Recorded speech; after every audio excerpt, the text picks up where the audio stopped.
What's up, Star Squad? It's Starlight out in the morning, and today's video is going to be one of my Witchy 101 videos.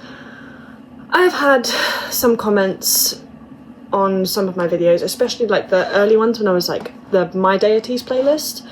There were quite a few comments being like, I've watched all of your videos and only half of these are from the same pantheon. Why are you mixing pantheons?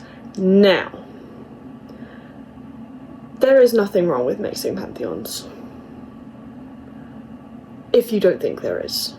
This is entirely up to you. Your craft is yours, your path is yours, your journey, your energies, whatever, it's personal. You do it your way. The main thing I'm going to iterate before we jump into any further explanation, the main thing is just being respectful. These are deities. They are potent, they are powerful, they are not to be taken lightly. And if you are disrespectful, one, rude, like, ew. Two, that's how you end up in kind of like spiritual trouble, I guess. The main idea is to be respectful to any being that you're working with, but especially deities. So, or any kind of potent being that you're working with, and deities are very potent.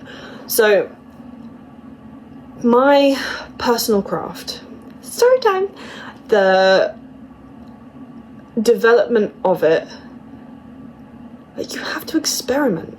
The idea is to experiment, especially when you're first starting out and you don't know. Some of you might know, that's great, that's fantastic. This would be like, this is why I was called to my craft, this because this being was calling to me. Fantastic, found them first time, amazing, good job. Some people don't have that. I personally did not have that.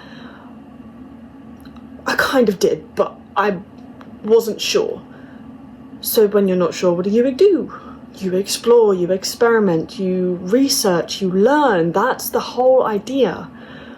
Learning about the different pantheons can not only guide you to where you think you're supposed to be within your craft, within your life path, within yourself, but it can also teach you so much about other people, about understanding other people, where they come from, where their ideologies come from, what they believe, how they believe it, why they believe it.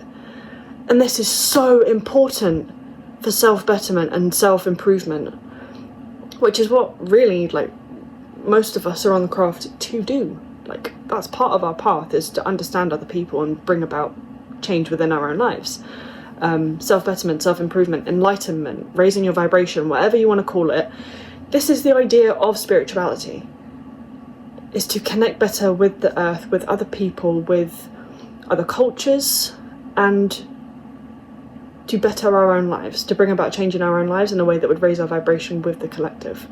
This is the base idea of spirituality. Within that, researching as much as you can, researching through as many different cultures and pantheons and deity sets as you can, is the ideal. That's what you're supposed to do. Even if you have found your personal deity, your matron, your patron, whatever, even if you have found that, research anyway. Because working through those multiple pantheons, one, you can find a deity or a being that you never thought to look for, and you didn't actually hear calling to you because you didn't even know who they were, and now you get it, and you can work with them too. There are so many different cultures out there, so many different ideals, so many different ways of being and of living. It's so incredible, and it baffles me that some people are like, oh, I've got my deity from my pantheon, I can't work outside my pantheon, and I'm not going to learn about anybody else because I've already found mine. That baffles me, blows my mind. Like, how? I get it, because you think you found your place, and that's brilliant, that's beautiful, but research anyway. Because working with multiple pantheons, like, Personally, within my craft, I work with, I've worked with Lilith, which is technically a Abrahamic pantheon. It's part of the Abrahamic faith. It's part of Christianity. It's the goddess that predated Eve. I work with Freya, who is from the Norse pantheon. I work with Nyx, who's Greek. What other deities do I work with? I've researched into, I haven't so fully researched, I wouldn't say I've properly written anything down, but I've dipped my toes into looking into Japanese mythology and Korean and Chinese and Russian and other Slavic. I've looked into so many different things, just to see if it was right for me, just to see if there were any beings that were calling to me, but two, just to learn about them. Working with multiple pantheons doesn't just have to be like, this is the deities that you're working with. Like, even if you have found no deities or beings or creatures of any kind from that pantheon, now you know more about them. You work with that pantheon. You have knowledge and understanding of that pantheon. You work with that pantheon. Working with multiple pantheons is the idea. Strictly for deities, again, I'm going to reiterate, it's your craft, you do what you like. It is your craft, it is your path, it is your spirituality. You do what feels best for you, what is most comfortable and most peaceful for you. Where you feel at home, that's where you're supposed to be. But that does not mean that you can't branch outside of that. If you only work within one pantheon, for example, if you are Hellenistic pagan, fantastic, and you only work with like the Greek deities, if you only work with the Roman deities, if you only work with Norse deities, if you only work with Abrahamic deities, if you only work with, I don't know, Japanese deities, that's your prerogative, that's your craft. You can mix them. I do. I work, but my primary matron deity is Nyx, but I talk to Allah now I've been in this house. I talk to Freya on the regular. I speak to Lilith on the regular. They are all from different pantheons and deities. They help me with my craft. If that's not how it works for you, fantastic. If that is how it works for you, or you want to branch out into working with different multiple pantheons, do your research. Make sure you actually understand the mythology. Make sure you use that to help you connect to them. Because coming to them with an understanding of how we understand them on Earth, how the human brain has recorded them, will be a great starting point. But it doesn't matter who they are, as long as you are respectful. Working with multiple pantheons is not a problem. It's not a problem. It's beautiful. It's ideal. If that is, like I said, you're researching it, you're working with it. You are gaining knowledge and understanding of so many different cultures, so many different places, so many different beings, you're working with it, even if you don't have a personal connection with any of those deities. And if you do, as long as you are respectful, crossing them over, it's not a problem. It's not a problem, guys.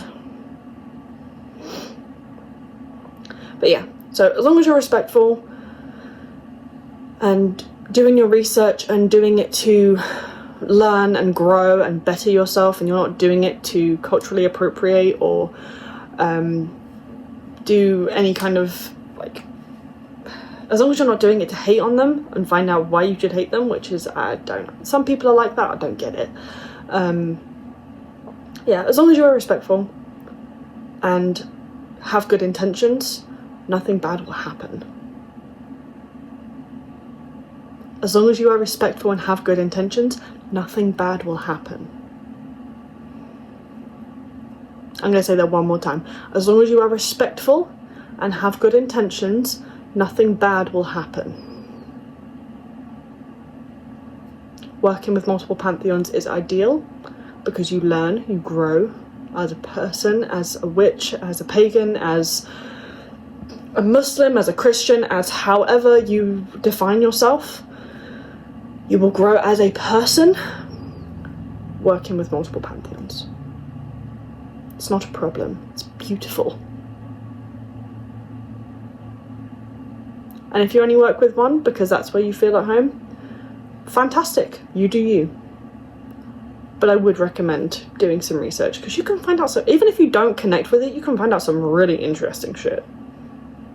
Like, why wouldn't you want that? We are on this path to grow and learn. Anyway, I'm starting to get a little bit heated. I need some water, so